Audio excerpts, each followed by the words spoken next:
ಸ್ನೇಹಿತರೆ, ಸಬ್ಸ್ಕ್ರೈಬ್ ಮಾಡ್ಕೊಳ್ಳಿ KPSC corner channel ಅನ್ನ ಮತ್ತು ಅಲ್ಲಿ ಬರುವ ಗಂಟೆ ಚಿತ್ರವನ್ನು ಒತ್ತುವುದರ ಮೂಲಕ ನಮ್ಮ ಚಾನಲ್ನಲ್ಲಿ ಅಪ್ಲೋಡ್ ಮಾಡುವ ಹೊಸ ವಿಡಿಯೋಗಳ ನೋಟಿಫಿಕೇಶನ್ ಅನ್ನ ತಾವು ಪಡೆಯಲಿದ್ದೀರಿ.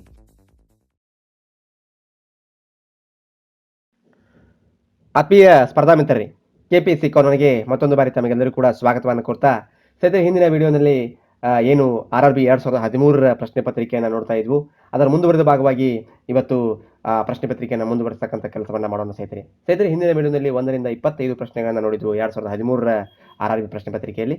ಇಂದು ಅದರ ಮುಂದುವರೆದ ಭಾಗವಾಗಿ 26ನೇ ಪ್ರಶ್ನೆಯಿಂದ ಪ್ರಶ್ನೆ ಪತ್ರಿಕೆಯನ್ನು ನೋಡೋಣ ಸ್ನೇಹಿತರೆ. ಇಲ್ಲಿ 26ನೇ ಪ್ರಶ್ನೆ ಈ ರೀತಿಯಾಗಿದೆ. ಏಷ್ಯಾ ಕಪ್ ಹಾಕಿ 2013 ಗೆದ್ದ ರಾಷ್ಟ್ರ ಯಾವುದು ಅಂತಕ್ಕಂಥದ್ದು ಸ್ನೇಹಿತರೆ. ಇದು 2013 ಪ್ರಶ್ನೆ ಪತ್ರಿಕೆ ಆಗಿರೋದ್ರಿಂದಾಗಿ 2013 ಇರತಕ್ಕಂಥ ಕರೆಂಟ್ ಅಫೈರ್ಸ್ಗೆ ಸಂಬಂಧಪಟ್ಟಿರ್ತಕ್ಕಂಥ ಒಂದು ಪ್ರಶ್ನೆ ಅಂತ ಇದನ್ನ ನಾವು ಹೇಳ್ಬೋದು ಸ್ನೇಹಿತರೆ. ಸೊ ಹಾಗಾಗಿ ಇಲ್ಲಿ ಸರಿಯಾಗಿರ್ತಕ್ಕಂಥ ಉತ್ತರ ಅಂತಂದ್ರೆ ದಕ್ಷಿಣ ಕೊರಿಯಾ ಸರಿಯಾಗಿರ್ತಕ್ಕಂಥ ಉತ್ತರ ಅಂತ ಹೇಳ್ಬೋದು ಸ್ನೇಹಿತರೆ. ಮುಂದಿನ ಪ್ರಶ್ನೆ, ಕೋವಾಡ ನ್ಯೂಕ್ಲಿಯರ್ ಪವರ್ ಪ್ಲಾಂಟ್ ಅನ್ನು ಎಲ್ಲಿ ಸ್ಥಾಪಿಸಲಾಗುತ್ತಿದೆ ಅಂತ ಇದೆ ಸ್ನೇಹಿತರೆ. ಇದಕ್ಕೆ ಸರಿಯಾಗಿರ್ತಕ್ಕಂಥ ಉತ್ತರ ಆಂಧ್ರ ಪ್ರದೇಶ್ ಅಂತಕ್ಕಂಥದ್ದು ಸರಿಯಾಗಿರ್ತಕ್ಕಂಥ ಉತ್ತರ ಅಂತ ಹೇಳ್ಬೋದು. ಮುಂದಿನ ಪ್ರಶ್ನೆ, ಗೂಗಲ್ ಒಂದು ಡ್ಯಾಶ್ ಡ್ಯಾಶ್ ಆಗಿದೆ. ಸೊ ಬಹುಶಃ ತಾವೆಲ್ಲರೂ ಕೂಡ ಇದಕ್ಕೆ ಸರಿಯಾಗಿರ್ತಕ್ಕಂಥ ಉತ್ತರವನ್ನು ಗೆಸ್ ಮಾಡ್ಬೋದು ಅಂತ ಹೇಳ್ತೀನಿ ಸ್ನೇಹಿತರೆ. ಇದಕ್ಕೆ ಸರಿಯಾಗಿರ್ತಕ್ಕಂಥ ಉತ್ತರ ಗೂಗಲ್ ಒಂದು ಹುಡುಕಾಟದ ಇಂಜಿನ್ ಅಂತ ಹೇಳ್ಬೋದು. ಮುಂದಿನ ಪ್ರಶ್ನೆ, ಫ್ರೆಂಚ್ ಮುಕ್ತ 2013ರಲ್ಲಿ ಅದು ಆ್ಯಕ್ಚುಲಿ 2013ರಲ್ಲಿ ಫ್ರೆಂಚ್ ಮುಕ್ತ ಪುರುಷರ ಸಿಂಗಲ್ಸ್ ಪ್ರಶಸ್ತಿಯನ್ನು ಯಾರು ಗೆದ್ದಿದ್ದಾರೆ ಅಂತ ಆಗಬೇಕಾಗಿತ್ತು ಸ್ನೇಹಿತರೆ. ಇದು ಸರಿಯಾಗಿರ್ತಕ್ಕಂಥ ಉತ್ತರ ಫ್ರೆಂಚ್ ಮುಕ್ತ ಟೆನ್ನಿಸನ್ನು ಯಾರು ಗೆದ್ದಿದ್ದಾರೆ ಅಂತಂದರೆ ಅದಕ್ಕೆ ಸರಿಯಾಗಿರ್ತಕ್ಕಂಥ ಉತ್ತರ ರಫೆಲ್ ನಡಾಲ್ ಅನ್ನೋರು ಅದನ್ನು 2013ರಲ್ಲಿ ಗೆದ್ದಿರ್ತಕ್ಕಂಥದ್ದು ಸ್ನೇಹಿತರೆ. ಮುಂದಿನ ಪ್ರಶ್ನೆ, ಭೂಮಿಯಿಂದ ಚಂದ್ರನ ಕಡೆಗೆ ಉಡಾಯಿಸಲಾದ ರಾಕೆಟ್ ಹೊಂದಿರುವ ವಿಮೋಚನಾ ವೇಗವು ಯಾವ ಕಾರಣಕ್ಕಾಗಿ ಇರುತ್ತದೆ ಅಂತ ಇದೆ ಸ್ನೇಹಿತರೆ.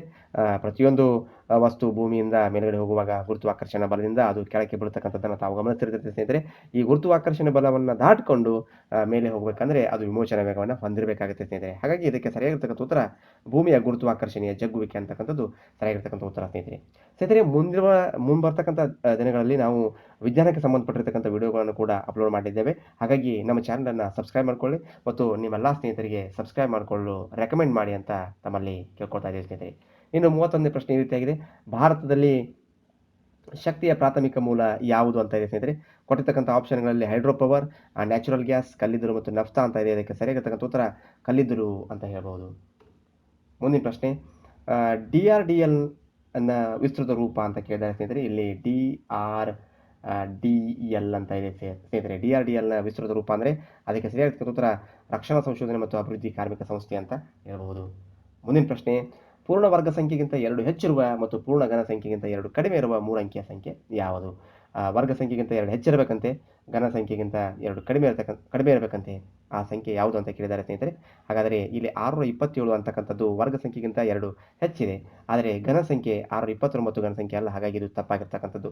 ಮುಂದೆ 402 ನೋಡಿದ್ರೆ ಇದು ಕೂಡ 400 ವರ್ಗ ಸಂಖ್ಯೆ ಅದಕ್ಕಿಂತ 2 ಹೆಚ್ಚಾಗಿದೆ. ಹಾಗಾಗಿ ಒಂದೇ ಕಂಡೀಷನ್ ಒಪ್ಪಿಕೊಳ್ಳುತ್ತೆ. ಆದರೆ ಎರಡನೇ ಕಂಡೀಷನ್ ಘನ ಸಂಖ್ಯೆಗಿಂತ 2 ಕಡಿಮೆ ಇರಬೇಕು. ಅಂದರೆ 404 ಘನ ಸಂಖ್ಯೆ ಅಲ್ಲ. ಇದು ಕೂಡ ತಪ್ಪಾಗಿರ್ತಕ್ಕಂಥದ್ದು. ಮುಂದೆ 123 ಅಂತ ಇದೆ. 123, 121 ಒಂದು ವರ್ಗ ಸಂಖ್ಯೆ. ಅದಾದ ನಂತರದಲ್ಲಿ 2ನ್ನು ಕೂಡಿಸಿದ್ರೆ ಇಲ್ಲಿ 1ನೇ ಕಂಡೀಷನ್ ಒಪ್ಪಿಕೊಳ್ಳುತ್ತೆ. ಅದೇ ರೀತಿ ಘನ ಸಂಖ್ಯೆಗಿಂತ 2 ಕಡಿಮೆ ಹೊಂದಿದೆ ಅಂತ 125 ಅಂತ ಆಗುತ್ತೆ. 125ರಿಂದ 2 ಕಡಿಮೆ ಇದೆ.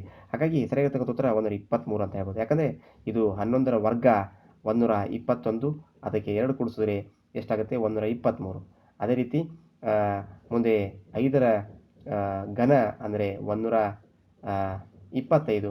ಸೊ ಹಾಗಾಗಿ ಇಲ್ಲಿ 123ಕ್ಕೆ 2ನ್ನು ಕೂಡಿಸಿದ್ರೆ ಎಷ್ಟು ಬರುತ್ತೆ? 125. ಹಾಗಾಗಿ ಎರಡೂ ಕಂಡೀಷನ್ಗಳನ್ನು ಒಪ್ಪಿಕೊಳ್ಳುವಂಥದ್ದಂದರೆ 123. ಸರಿಯಾಗಿರ್ತಕ್ಕಂಥ ಉತ್ತರ 123. ಮುಂದಿನ ಪ್ರಶ್ನೆ ನೋಡೋದಾದರೆ, ಶುದ್ಧ ನೀರಿನ pH ಮೌಲ್ಯ ಅಂತ ಕೇಳಿದರೆ ಶುದ್ಧ ನೀರು ಯಾವಾಗಲೂ 7ಕ್ಕೆ ಸಮವಾಗಿರುತ್ತೆ ಸ್ನೇಹಿತರೆ. ಮುಂದಿನ ಪ್ರಶ್ನೆ, ಪ್ರೋಟಿಯಂ, ಡ್ಯೂಟೇರಿಯಂ ಮತ್ತು ಟ್ರೀಶಿಯಂ ಯಾವ ಅಂಶದ ಎಲ್ಲ ಪ್ರಕಾರಗಳಾಗಿವೆ ಅಂತ ಕೇಳಿದ್ದಾರೆ. ಇವು ಹೈಡ್ರೋಜನ್ನ ಸಮಸ್ಥಾನಿಗಳು ಅಂತ ಹೇಳ್ಬೋದು. ಹಾಗಾಗಿ ಸರಿಯಾಗಿರ್ತಕ್ಕಂಥ ಉತ್ತರ ಹೈಡ್ರೋಜನ್. ಮುಂದಿನ ಪ್ರಶ್ನೆ, BeFORe ಅನ್ನು FeBeRO ಎಂದು ಕೋಡೆಡ್ ಮಾಡಲಾಗಿದೆ. JUNGLE ಅನ್ನು ಹೇಗೆ ಕೋಡೆಡ್ ಮಾಡಲಾಗುತ್ತೆ? ವೆರಿ ಸಿಂಪಲ್ ಪ್ರಶ್ನೆ ಸ್ನೇಹಿತರೆ. ಏನು ಮಾಡಿಲ್ಲ, ಅವರು ಇಲ್ಲಿ ಕೊಟ್ಟಿರ್ತಕ್ಕಂಥದ್ದನ್ನು ಕಟ್ ಮಾಡ್ಕೊಂಡಿದ್ದಾರೆ. ಕಟ್ ಮಾಡಿಕೊಂಡು ಅದನ್ನೇ ಉಲ್ಟಾ ಬರೆದಿದ್ದಾರೆ. BeF ಅನ್ನು FeB ಅಂತ ಬರೆದಿದ್ದಾರೆ. ಅದೇ ರೀತಿ ORE ಅನ್ನು ERO ಅಂತ ಬರೆದಿದ್ದಾರೆ. ಹೌದಾ? ಸೊ ಹಾಗಾಗಿ ನಾವು ಕೂಡ ಈ ಜಂಗಲನ್ನು ಕಟ್ ಮಾಡ್ಕೊಳ್ಳೋಣ, ಉಲ್ಟಾ ಬರೆಯೋಣ. NUJ ಅಂತ ಬರೆಯೋಣ. ಅದಾದ ನಂತರದಲ್ಲಿ GLನ ಉಲ್ಟಾ ಬರೆದ್ರೆ ELZ. ಸೊ ಇದಕ್ಕೆ ಹೊಂದಿಕೆ ಆಗಿರ್ತಕ್ಕಂಥ ಆಪ್ಷನ್ ಅಂದರೆ ಆಪ್ಷನ್ 1 ಸರಿಯಾಗಿರ್ತಕ್ಕಂಥ ಉತ್ತರ. ಮುಂದಿನ ಪ್ರಶ್ನೆ, ತುಳಸಿದಾಸನ ಸಮಕಾಲೀನರು ಯಾರು ಅಂತ ಇದೆ. ಇದಕ್ಕೆ ಸರಿಯಾಗಿರ್ತಕ್ಕಂಥ ಉತ್ತರ ಅಕ್ಬರ್. ಮುಂದಿನ ಪ್ರಶ್ನೆ, ಜೈವಿಕ ವೈವಿಧ್ಯತೆಯ ಅಂತಾರಾಷ್ಟ್ರೀಯ ದಿನವನ್ನು ಯಾವ ದಿನದಂದು ಗಮನಿಸಬಹುದು ಅಂತ ಇದೆ ಸ್ನೇಹಿತರೆ. ಇದಕ್ಕೆ ಸರಿಯಾಗಿರ್ತಕ್ಕಂಥ ಉತ್ತರ 22ನೇ ಮೇ ಅಂತ ಹೇಳಬಹುದು.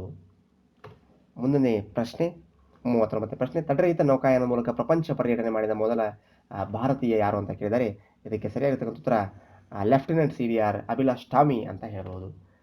ಅದರ ಮುಂದಿನ ಪ್ರಶ್ನೆ, ಕೆಳಗಿನ ಯಾವ ಸಂಖ್ಯೆ ಪೂರ್ಣ ಘನವಾಗಿಲ್ಲ ಅಂತ ಕೇಳಿದರೆ 64 ಪೂರ್ಣ ಘನ ಸಂಖ್ಯೆ. ಯಾಕಂದರೆ ಇದು 4ರ ಘನ, 216 6ರ ಘನ, ಮುಂದೆ 243 ಇದು ಯಾವ್ದರ ಘನ ಅಲ್ಲ.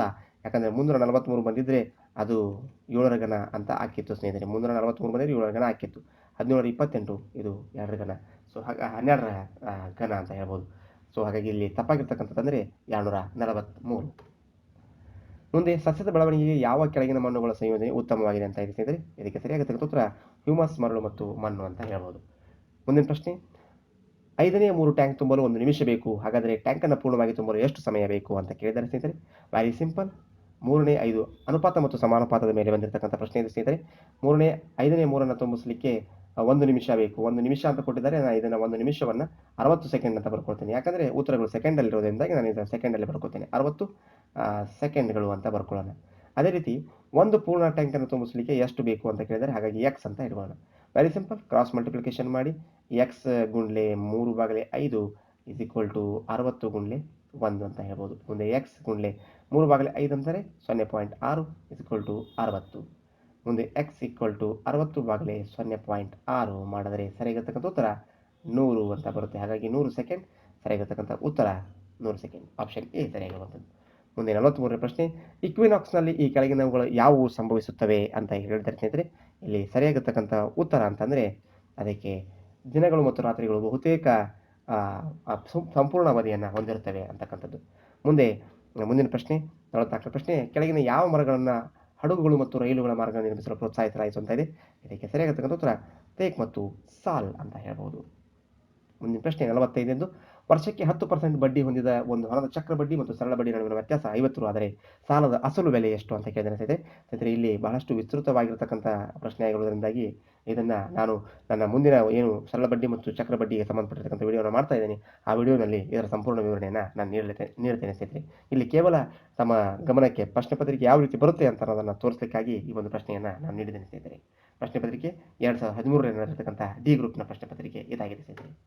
ಮುಂದಿನ ಪ್ರಶ್ನೆ, ಈ ಕೆಳಗಿನ ಯಾವುದರ ಮಳೆಯ ಕಾರಣಕ್ಕಾಗಿ ಪ್ರಮುಖ ಪಾತ್ರವನ್ನು ವಹಿಸುತ್ತದೆ. ಅಂದರೆ ಮಳೆ ಬರಲಿಕ್ಕೆ ಯಾವುದು ಪ್ರಮುಖವಾಗಿರುವಂಥದ್ದು ಅಂತ ಕೇಳಿದರೆ ಸ್ನೇಹಿತರೆ, ಇದಕ್ಕೆ ಸರಿಯಾಗಿರ್ತಕ್ಕಂಥ ಉತ್ತರ ಆವಿಯಾಗುವಿಕೆ ಮತ್ತು ಘನೀಕರಣ 2 ಅಂತ ಹೇಳ್ಬೋದು. ಮುಂದಿನ ಪ್ರಶ್ನೆ, 1931ರಲ್ಲಿ ಗಾಂಧೀಜಿಯವರು ಇಂಗ್ಲೆಂಡ್ಗೆ ಏತಕ್ಕಾಗಿ ಹೋದರು ಅಂತ.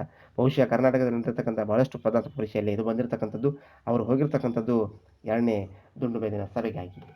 ಮುಂದಿನ ಪ್ರಶ್ನೆ, ಆಸ್ಟ್ರೇಲಿಯಾ ಸುಲ್ತಾನ್ ಅಜ್ಲಾನ್ ಶಾ ಹಾಕಿ ಟೂರ್ನಮೆಂಟನ್ನು ಗೆದ್ದಿತು 2013ಕ್ಕೆ.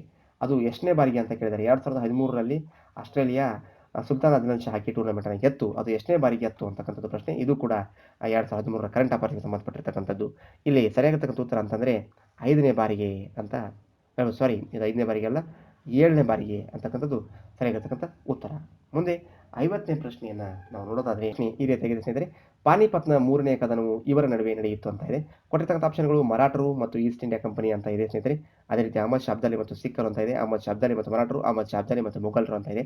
ಇದಕ್ಕೆ ಸರಿಯಾಗಿರ್ತಕ್ಕಂಥ ಉತ್ತರ ಅಹಮದ್ ಶಾ ಅಬ್ದಾಲಿ ಮತ್ತು ಮರಾಠರು ಅಂತಕ್ಕಂಥದ್ದು ಸರಿಯಾಗಿರ್ತಕ್ಕಂಥ ಉತ್ತರ ಅಂತ ಹೇಳ್ಬೋದು. ಸ್ನೇಹಿತರೆ, ಪ್ರಶ್ನೆ ಪತ್ರಿಕೆ ಅತ್ಯಂತ ಈಸಿ ಆಗಿರೋದ್ರಿಂದಾಗಿ ಯಾರ್ಯಾರು ಕರ್ನಾಟಕದಲ್ಲಿ RRBಗೆ ಅಪ್ಲಿಕೇಶನನ್ನು ಹಾಕಿಲ್ಲ ದಯವಿಟ್ಟು ಅವರೆಲ್ಲರೂ ಕೂಡ ಹಾಕಬೇಕು. ಇದಕ್ಕೆ ಕೇವಲ SLC ಮಾತ್ರ ವಿದ್ಯಾರ್ಹತೆ ಇರೋದರಿಂದಾಗಿ ಯಾರ್ಯಾರು SSLC ಮುಗಿಸಿದ್ದೀರಿ ಅವರೆಲ್ಲರೂ ಕೂಡ ಈ ಒಂದು ಹುದ್ದೆಗೆ ಅರ್ಜಿಯನ್ನು ಸಲ್ಲಿಸಬಹುದು ಅಂತ ಹೇಳ್ತಾ ಇದ್ದೇನೆ ಸ್ನೇಹಿತರೆ. ಯಾರ್ಯಾರು ವಿಡಿಯೋಗಳನ್ನು ನೋಡ್ತಾ ಇದ್ದೀರಿ ದಯವಿಟ್ಟು ಎಲ್ಲ ಕನ್ನಡ ಮಾಧ್ಯಮ ಅಭ್ಯರ್ಥಿಗಳಿಗೆ ಅದನ್ನು ತಲುಪಿಸ್ತಕ್ಕಂಥ ಕೆಲಸವನ್ನು ಮಾಡಿರಿ ಅಂತ ಹೇಳ್ತಾ ಈ ವಿಡಿಯೋವನ್ನು ಇಲ್ಲಿಗೆ ಮುಗಿಸ್ತಾ ಇದ್ದೇನೆ ಸ್ನೇಹಿತರೆ. ಧನ್ಯವಾದಗಳು.